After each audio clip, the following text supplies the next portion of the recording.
We Christians, are the biggest faith group in the world. Christianity is still twice the size of the next religion at this point. And the only way that we're going to break this is not to say, what's wrong with you secular people? Why are you being so mean to us? Christians have to recognize, number one, that you're a big part of the problem, and number two, that we also can be at the heart of the solution. There are two basic ways of thinking about your self-image. One is what I'm going to call a moral performance narrative.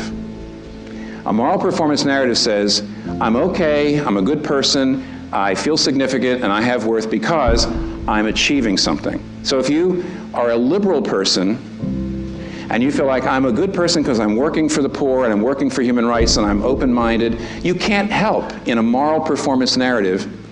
Your self-image is based on your performance as a generous, liberal, activist person. You can't help but look down your nose at bigots. You can't help but feel superior to bigots. On the other hand, what if you are a traditional religious person and you go to church and you read your Bible, or you go to synagogue and you read your Bible, or you go to the mosque and read the Quran, and you're working really hard to be good and to serve God, etc. Now in that case, you have to look down your nose at people who don't believe your religion, and they're not being as good as you are. And maybe you're just a secular person and you're a hardworking, decent chap. You can't help. If your self-image is based on the idea that you're a hardworking, decent chap, you can't help but look down your nose at people who you consider lazy. But the gospel is something different. The gospel says Jesus Christ comes and saves you. The gospel says you're a sinner. The gospel says you don't live up to your own standards. The gospel says that you have failed, you're a moral failure, and salvation only belongs to people who admit their moral failures. And Jesus came in weakness and died on the cross. And he says, my salvation is only to weak people. It only is there for people who admit that you're not better than anyone else, that you just need mercy.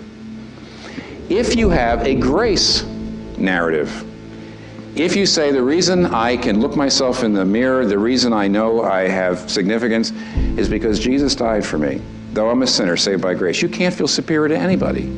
I've got a Hindu neighbor in my apartment building, and I think he's wrong about the Trinity. I think he's wrong about a lot of things. But he probably is a better father than me. He could be a much better man. Why? Well, aren't you a Christian? He's a Hindu. Don't you think you have the truth? Yeah, but here's the truth.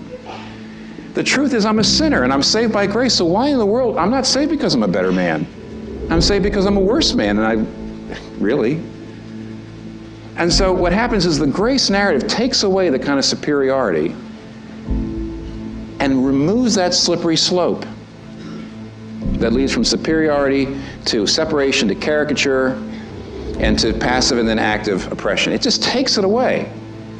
Now, Christians have got to admit that to a great degree we operate out of the moral performance narrative, and we don't have to because we got the gospel. And yet to a great degree we do. But let me tell you what happens when the grace narrative is really ascendant. You go back to the earliest days of the church. Here's the Roman Empire, the Greco-Roman Empire, and they believed in pluralism.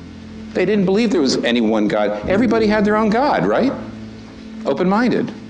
Along come the Christians and they say Jesus is the true God. Very, very rigid. And yet the lives of the pagans and the Christians were different. The pagans looked down their nose at the poor. Christians loved the poor. The pagans were very stratified. They never mixed different classes and social strata. Christians got everybody together, races together, classes together. The pagans were extremely oppressive to women. Christians were much more open to the leadership of women.